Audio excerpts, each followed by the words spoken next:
So here we're looking at approximation and error intervals, which are also known as bounds. So approximation, these are estimates that tell us the rough value of a calculation. Now, the way to do that is to round off the numbers, and we normally do this to one significant figure.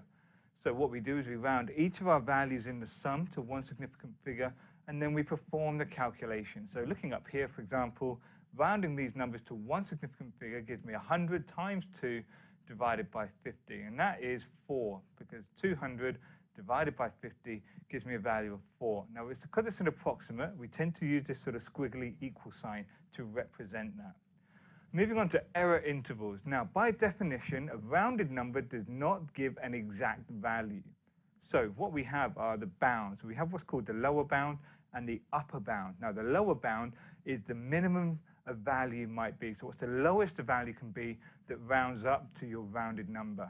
And the same for the upper bound is what's the highest value it can be that rounds down to your rounded number. So when we start looking at continuous values, so these were kind of like decimal values like speed, height, weight, distance, all of that kind of stuff, what we do, easiest way to do it is to halve the accuracy level you've been given, add it on for the upper bound, and then subtract it for the lower bound. So for example, we have 240 meters to the nearest 10 meters. So the accuracy level is 10 meters. So halving that gives me 5. So the lowest it can be by taking it away. So 235 is the lowest value it can be that rounds up to 240, because our laws of rounding, 5 and up, round up, okay? So that's why our lowest value is 235. Now, you might argue with me here when I say that 245 is the upper bound. You will say, well, that 5 rounds up. What we need to consider with decimals, okay, is that we could have 244.9999999 recurring, and that would still round down to 240. So because the difference between 244.9 recurring and 245 is so small, then the upper bound is 245 meters. But when we start talking about error intervals, you can see that my answer is greater than or equal to 235, but less than 245, indicating that we go all the way up to 245, but don't actually touch it. Now, when we start talking about discrete value, these are whole values that can be counted, like people on a bus, a train, sweets in a bag, and so on. They're counted, okay? Because you can't get decimal values of people or sweets.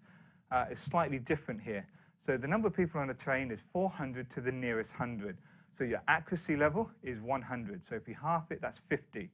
Add on for the upper bound. Now, obviously, if we had 50 on, that's going to take me to 500. So what we actually end up with is 449 people.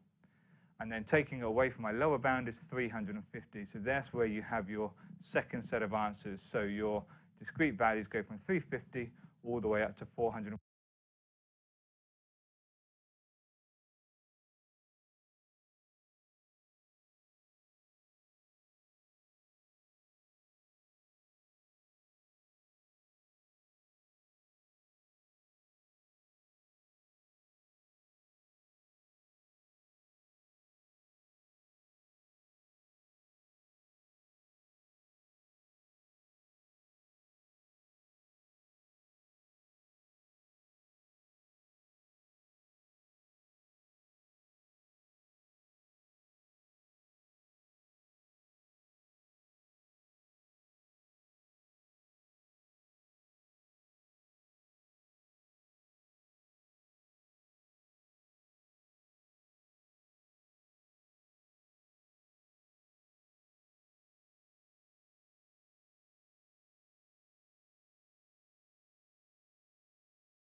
So here we're looking at quartiles and box plots. Now, what's the point of quartiles and box plots? Well, let's focus on quartiles to begin with.